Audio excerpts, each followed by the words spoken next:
Jay asked me last night if you could boil down, really what do we do? You got 2 seconds to say what you do. And what we do for a living is we risk one to make three, right? We're looking for trends. I'm right 40% of the time, but I pay winners to losers. And we're just looking for that same setup and that same trend opportunity. It's not overly complex. I like to say this analogy, you've got the monkey and you put the stock page on the wall and you pick a portfolio, and the professional manager has about the same chance as the monkey to pick a good portfolio. What the monkey can't do is risk management, and what the monkey can't do is know when to get out of trends. Trend capture's hard, trend following's easy. And so it's knowing when to walk away. That's what it's all about. That's both when you're wrong and also when you're right. You Absolutely. also have to have ways in which you can, oftentimes the biggest trends create the biggest pitches the other way, and you also have to know how you can take profits as well. And there's some debate on that. I mean, I think the old form purist trend follower will say, well, we're just going to stick with it until we get stopped out. I certainly know that in our strategy, we now, even though we're still trying to make a significant amount greater than the amount we're risking in a position, at some point in time, you can recognize where the environment is likely to be unfavorable for trend following, and you can find ways to take profits. One of the interesting things about this panel is everybody here comes from an extremely different background. I got into it with Jay last night, and his path to trend following is very different from mine.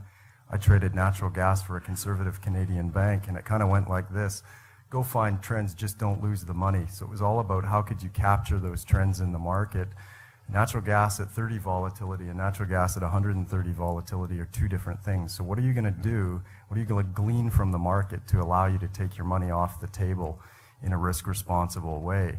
And, again, everybody comes at it from a different background. Mine is pure volatility, agnostic about markets, and just looking to participate.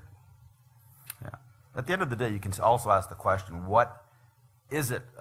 It's just, what do markets do? There is trends do happen, but there's another function that markets perform that contributes to the trend following return.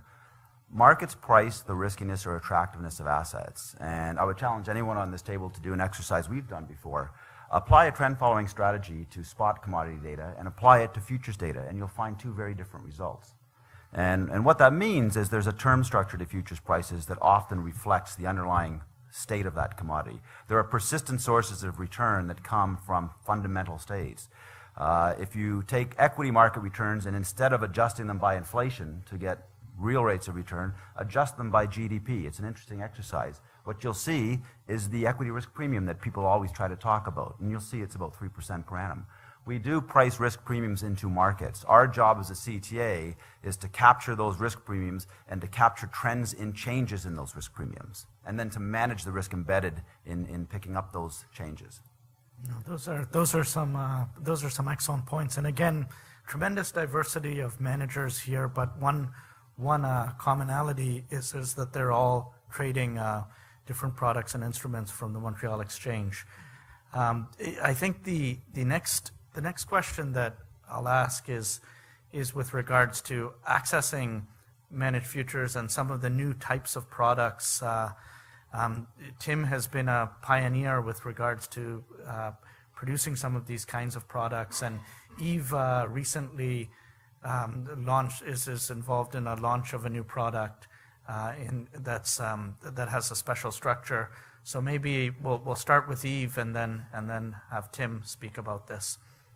Before starting on that, I just would like to make a very cynical comment about trend following. The gloves are coming off now. Okay, I might as well. Okay, one of the big reason trend following works is most money is managed by the long-only side, and the long-only side tends to decide by committee. And, they have to assess risk, discuss it, write about it, and eventually invest.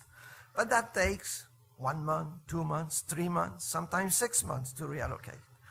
And depending on different organizations, that takes place over time.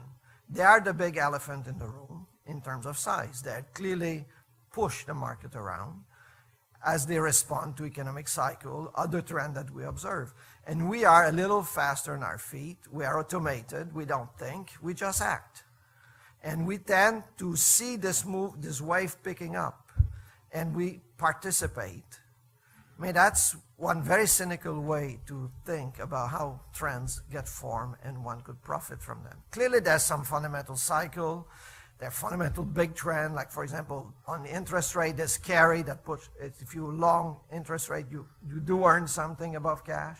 The same way there's growth that brings the trend in essentially equity. There's inflation that brings trend in commodity over time.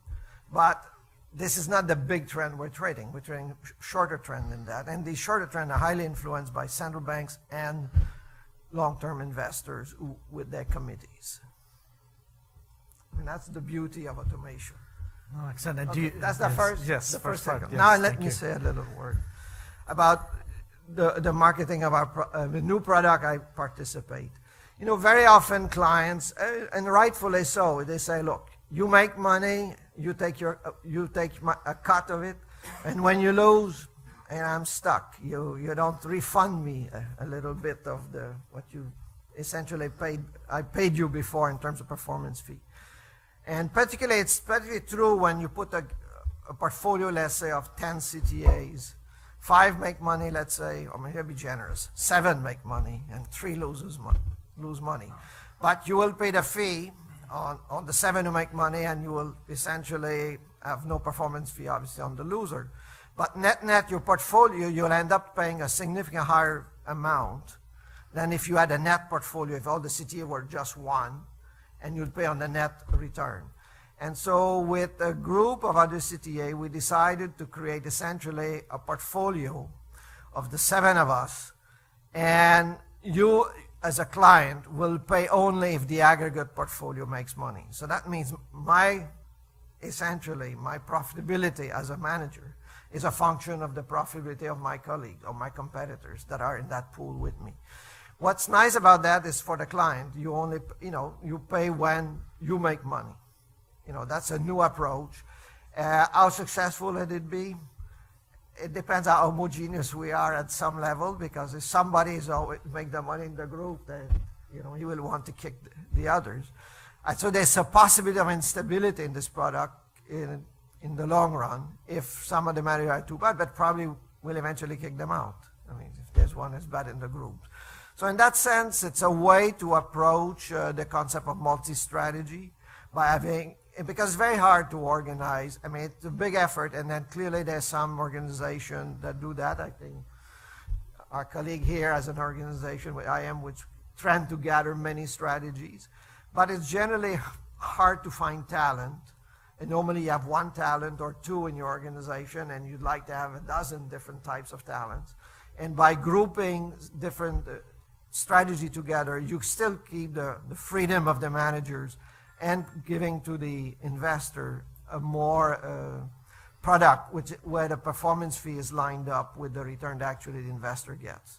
So that's one approach. And the other approach, we've participated in the US, it's some clever lawyer has figured out to go around the rule that you can sell, commodity is a very sophisticated thing, and you can only sell it to people who are rich enough, because they associate to having made money to being sophisticated.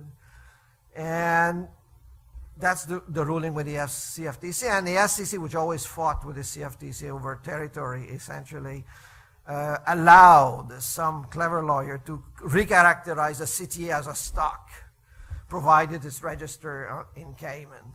And you became a stock, Fort is a stock in which you invest.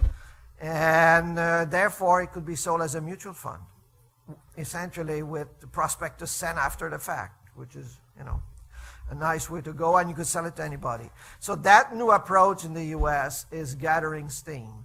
And people are very excited about it. I'll give you some numbers they're pushing around. They say the total size of the mutual fund in the US is about 10 trillion. The CTA space as such is about 300 billion. So if you only gather 3% out of the mutual fund industry that way, that's another 300 billion, you double. So, I mean, that's dream is in our eyes, but I believe a regulator will put an end to that at some point. Okay, these are 2 new approaches. One is in the US, the other I think is global in perspective. Excellent, thanks. And Tim, if you could. One of the things we've done is, when I left Shell and I looked around the street in Canada at the different CTA products, one, there was a limited amount of choice, and two, the problem I had was I felt that there should be a separation of alpha and beta type concepts. If you're good at generating alpha, I've never had an investor not happy to pay me for it. But the question is it alpha, or is it really just expensive beta? And so I decided to separate the two. If you want an alpha product, our flagship product's an alpha CTA, and it's got to stand on its own. But a lot of investors are looking for some other things. They're looking for overall CTA exposure. We'll call it beta or exotic beta or something in the middle. And they're willing they want to get it, but they're not willing to pay 2 and 20. So the question is, what type of a product do I give that investor? So that's where I start to separate the two.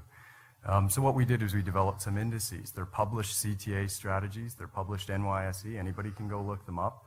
You can go to my website and ask me for the methodology document. But it's not alpha. It's something over to the right. And we felt these were the appropriate products to launch as index-based ETFs or mutual funds where there has to be a benchmark.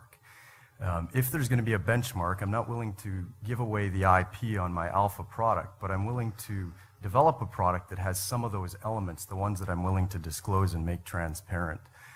So we came up with that concept, I guess a few years ago, and sort of part of 08, when we had this realization that people want CTA exposure, but some people need more more transparency through the ETF type concept. And they want to pay an ETF type price, not 2 and 20, but maybe 95 basis points. So it's not the same as my alpha program, but it's got the same ideas around it. We originally came up with the idea after talking to some of the institutions, and lo and behold, SomSafe and the Claymore team licensed the Auspice Broad Commodity Index strategy for the retail market.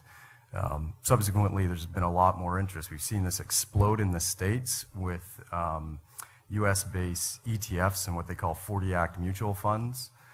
We've recently licensed the Auspice CTA indices, Broad Commodity Managed Futures to direction funds. And it's just another way to get CTA out there for a certain price for a certain type of investor, depending on what their needs are. Do you want alpha, and are you willing to pay for alpha? Or do you really want something that's a little bit down the road, let's call it somewhere in the middle beta? And it's just meeting that investor demand and charging an appropriate price between alpha and beta, okay? And the last point I'll make is, and a number of these guys have heard me tell this story, but when it became public that we had published our CTA indices and Claymore had licensed them, I had a phone call from a CEO of one of the financial companies in Canada who also has a CTA at his firm, and they said, you know, you're going to wreck the CTA space in Canada by launching these cheap ETFs around this concept. And I sat and I thought about it, and I said, look, if you're good at generating alpha, and it is alpha, and you're charging a fair price for it, you're going to be fine. But if you're just really expensive beta, then whether I do it or BlackRock comes and runs you over, somebody's going to do it. And we felt that was a path that needed to be pioneered. And it hasn't been an easy one, but you're going to see a massive amount of momentum picked up in this area. It's happened in the US, it's happening in Europe, it's about to happen in Canada, and it's going to be a game changer.